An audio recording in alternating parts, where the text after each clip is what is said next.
Hey there, folks. Chris Waters here at San Diego Comic-Con on the GameSpot stage, and joining me now, Brian Hong, Director of Marketing for Project Cars. Brian, welcome. Thank you. Excited to have you here.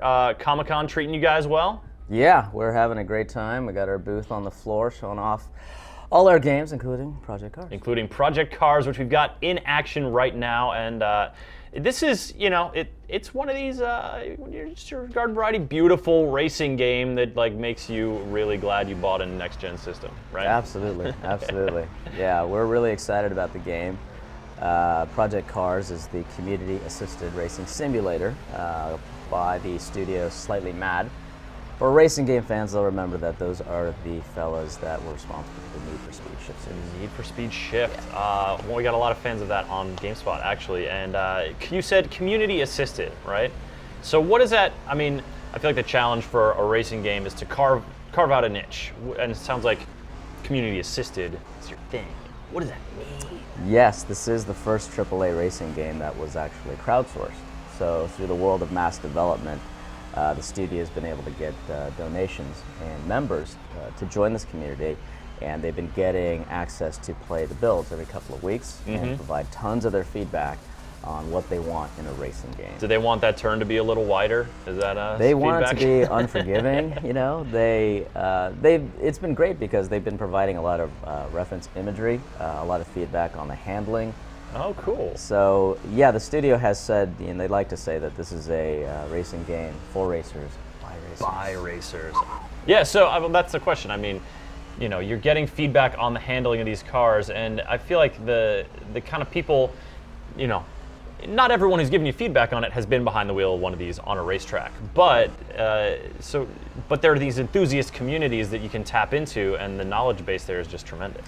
It is, and because they've been able to give that feedback, it's actually allowed the community an unprecedented level of involvement, in the game design. They run polls to see, what tracks do you want, what cars do you want. So they're really, it's not just kind of lip service like, hey, thanks for your money, we're going to go make the game. They've been asking, hey, what tracks do you guys want to see? What cars do you want in the game? How do you want the game to be, set up and put together? So. And I imagine can also get a bit challenging for you guys because, I want to see every licensed track across the planet. I want to see some space tracks. I want, you guys got to narrow it down a little bit. There are sort of developer design decisions you have to do to sort of pare it down. So what have been sort of the boundaries you guys have been sort of trying to channel all this feedback into? Well, I think the developer definitely wants to try and please as many of the fans as they can, but they do understand at the end of the day, this isn't the only racing game that's come out up to this point.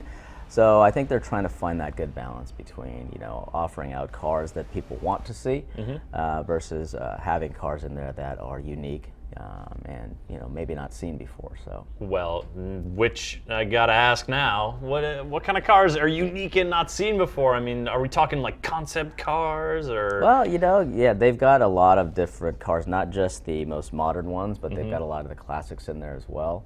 I know that most recently they've talked about their partnership with Nissan. So the GTR, which is the favorite car of car fanboys everywhere. The 2014 Nismo is going to be in the game, so that should be pretty exciting. Sure, that's probably a car.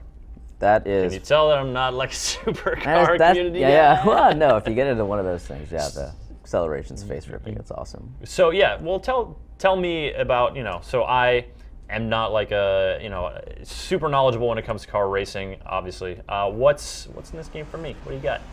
Well, the tracks and the cars we've talked about, I think when you think about the level of handling and the game features, one thing that differentiates this game from once before it is when you get started in the game, you're going to have access to race all the cars in the different disciplines right out of the gate. Okay. That's one thing that I think the community has kind of said, hey, why do I have to race forever to unlock every single car? I want to grind through this entire class of cars. Right. I don't really care to drive, just to drive the one I really want to. Yeah, I want to open up the cabinets. I want to see peanut butter jelly. I want to get it all. You got some rich cabinets. Yes. Delicious. Yes. So talk a little bit about the structure of the game. Is there sort of do you chart a career? Do you like Yeah. sort of work within different car disciplines and car types? Like, Yeah, how does that go? there's the GT racing, there's open wheel, there's even kart racing. In season mode, you can get right in, create your own race car driver, and as you go into the different disciplines and you have success in there, basically you'll gain the accolades points and your reputation points. And as you get in, when you want to do online racing with, they've tested, they stress tested up to I think 30 plus at the same time. They've tested it, but right now they are talking about having about 16 to 20 in multiplayer. Okay. So this is great because if you start your own lobby and it's private, you can race with your friends if you want to. If you just want to go out and compete against other racers of your same ilk, the network driver series in there will actually match you with people who have about the same level of driving experience as you as well. And is that, so that's tied to that reputation you were talking about, Right. and your own in-game successes and how much time you put into it? Right. All right. And so, yeah, in terms of online modes, I mean, are we talking just kind of like one-off races, like a racing series, or any kind of grander plans along like a year-long Formula One racing competition? I think it's going to allow you to have the flexibility to do the one-off races as well as get into much longer series in the seasons. So I know that they're still working out a lot of the details on the setup of the game as they get in with the community and keep getting their feedback. But that's leading up to release. But I feel like if you're a community-driven game, you release the game, your community gets bigger because now people can actually get the game in their hands. You can let them know through the game, like, hey, we're a community-driven game. Are you guys going to be continuing that kind of support and that kind of tweaking and adding new content based on community desires after release? Right, yeah, because the way that the game development has gone, I mean, they've been constantly getting feedback and running those tweaks. I think the intent is fully to continue on getting that feedback all the way through. In a lot of ways, this has been something of an experiment in terms of game development. I mean, I think fans have never had this much access and input, and the developer is, I think, slightly mad, is trying to make sure that everyone's voices are listened to. Well, that does sound slightly mad, but yes.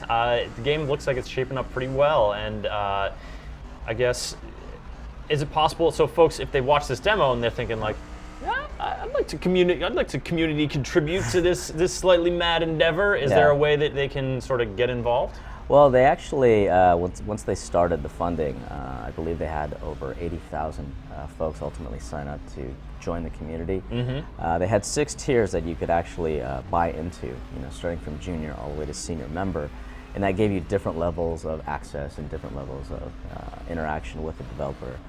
But I think right now, when you think of just that alone, that's kind of unique. But another piece that we haven't talked about yet is virtual reality.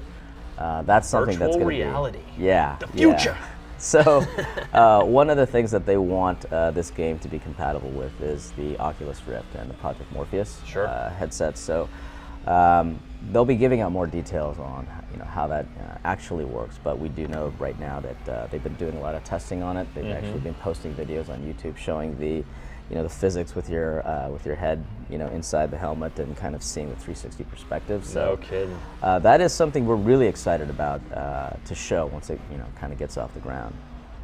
That's neat. Yeah, and that's a lot of developers are sort of telling us that they're experimenting with it, they're checking it out, but I think that in the next year it's really looming that we're going to get to see so many of these games put into the Oculus Rift, into the Sony Morpheus, and see how it turns out. It's very exciting. But speaking of peripherals, you guys are also offering support for a range of driving peripherals, yes?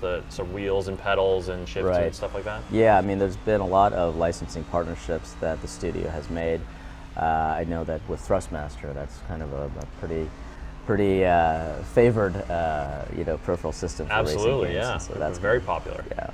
I got some questions coming in on the GameSpot comments of sort of Project Cars stuff we've had up on the site, and people are curious about that range of cars. About is it licensed cars and tracks, or are you guys have you created any of your own? Like, Yeah. Original tracks or original cars or anything like that? So depending on the racing discipline, most of the tracks are authentic tracks that you'll see. I think some of the tracks are created by the developer, but that might be more for like kart series type. Okay. But a lot of the racing here that you see, whether it be Le Mans or the GT or the tracks, that's going to be some authentic tracks. And those kart series racing, they've got like loop-de-loops and jumps and items and stuff like that, right? Yeah, we'll see. We'll see. All right, so Project Cars, it's coming out this year. Yes, it'll be coming out in November of this year. The PlayStation 4, the Xbox One, the Steam platform, and then in 2015, the first ever Wii U version. So No kidding. that's going to be pretty crazy too. You're gonna be like, tap the Wii U thing to honk the horn? Because honking horns is like an integral part of car racing on a professional level, as I That's understand been my it. feedback. I wanted a horn in there, so I could, yeah. Hey, we're community. We're giving you community feedback. My voice This counts. My voice counts.